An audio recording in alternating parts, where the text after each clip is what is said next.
sa executive session na nangyari kahapon, we know it's bawal sabihin sa publiko kung anong napag-usapan. That's why closed door meeting nga siya.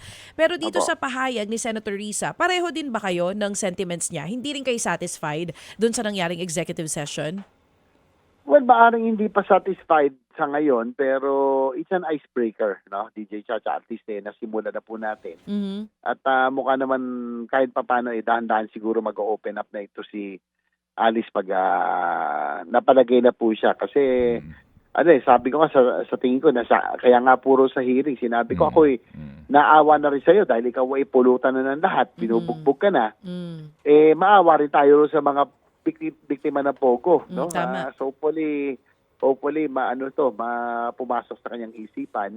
At siguro ang rito yung safety niya, tingin ko. Siyempre, tao lang dito, babae, medyo tingin ko may takot ito and she will be concerned about her safety. Siguro pag alam niyang siya po ay secured, maaaring pwede na ho siyang magsalita. Oo. So kayo po mismo naniniwala na talagang may banta sa buhay niya kung sakali man magsasabi siya dito sa mga nalalaman niya sa Pogo?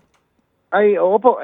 Kasi alam naman natin na DJ Chacha, Manong Ted, itong mga ganitong klaseng operation, mga triad, mga international crime syndicate, nagsasample talaga, no? Talagang hindi matatakot na pumatayan para lang mapatahimik yung kanilang mga dating kasamahan para wag sila ikanta. Ted Filon at DJ Chacha. Ngayon, nasa Radyo 5, 92.3 News FM. Monday to Friday, 6 to 10 a.m.